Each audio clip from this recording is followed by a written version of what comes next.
Now, we turn our attention back to Riverlea this morning. It follows a day of violent protests. Residents demanding that police deal decisively with illegal mining in the area. They want disused mine dumps near them to be closed off. The police minister was in the area yesterday. Now, to remind you, on the weekend as well, 5 bodies with gunshot wounds were discovered in that area. Senior reporter Aviwe Mtila out for us in Riverlea this morning. Hello, Aviwe. Let's start with the police response first. Where are we on the investigation into the killing of these 5 people?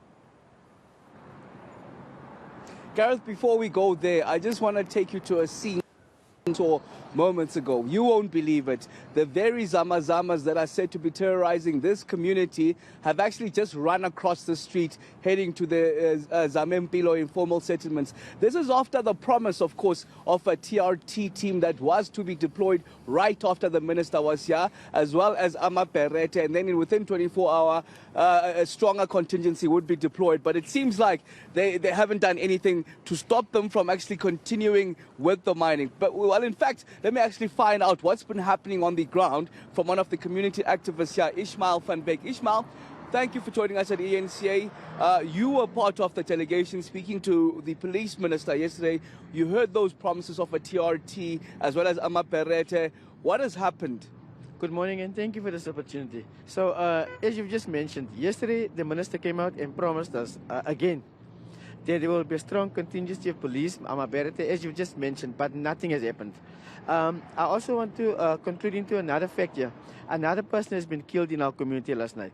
So violence is violence. Then let's not separate crime. If police were on the ground, it would have made a difference. Then criminals can actually see there are police on the ground. But the empty promises from the minister, it's not bringing solutions to the table. You mentioned another killing. This is happening overnight. Is it at the hands of the illegal miners? Or, well, that's even irrelevant, because if TRT was here, I'm sure that wouldn't have happened. Exactly my point. With police visibility, there would have been a changing community. Remember, if you see the police, you will not continue to criminal activity. So your point being, if there was TRT on the ground in Amaperete, some of these killings would stop. So now there's that promise of 24 hours and a stronger contingency of law enforcement authorities on the ground. Do you see it happening, and what's going to happen if that 24-hour period isn't met? Basically, the minister promised us, he sanctioned it. Police to be here, Amaperete to be here. I'm sorry to repeat myself, but I want everybody to hear. That is a promise from the minister. He said they will be here. But as you can see currently, you arrived here early on, there's no police contingency, nothing here. All we asked for was secure the perimeter with SAP, because there is calls for the army.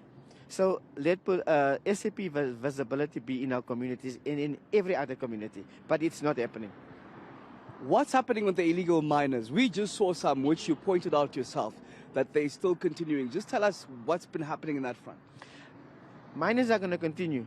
There is no police visibility. As you can see, there's some of them passing there right now as we speak. So is this ever going to stop? This is illegal mining. These guys, their lives, we don't know what they are doing, but all I'm saying is they are endangering our lives. They are traumatizing the community. So the minute SAP steps in, the better. And they're actually passing not far from where these 5 bodies were found. Maybe tell us about what's been happening, especially over this past weekend. Okay, this past weekend where the cameraman is having his camera now. This is where 5 bodies have been discovered, illegal zamas. What they do, they just wrap them up and put a phone number on them so the families can be contacted. But as I've said before, we run to our police stations. They give us stories of being short-staffed, not having vehicles. That's why the police minister even came out. But him also being present, we see no difference within this community. And we see that the protests have actually dimmed down overnight. What's going to happen, realistically, seeing that the TRT or Amaperete aren't on the ground? The 24-hour period, it's there. But after 24 hours, we are taking to the streets again. As a community, we cannot live in fear in our own community. So we'll be taking to the streets. We'll be obtaining a permission to protest. That's according to Section 17 within the SA Constitution. We've got the right to picket, demonstrate, and show our grievance to government as a community and as a citizens of South Africa. All right, thank you very much. Ishmael van Beek is one of the community activists here and in Riverlea.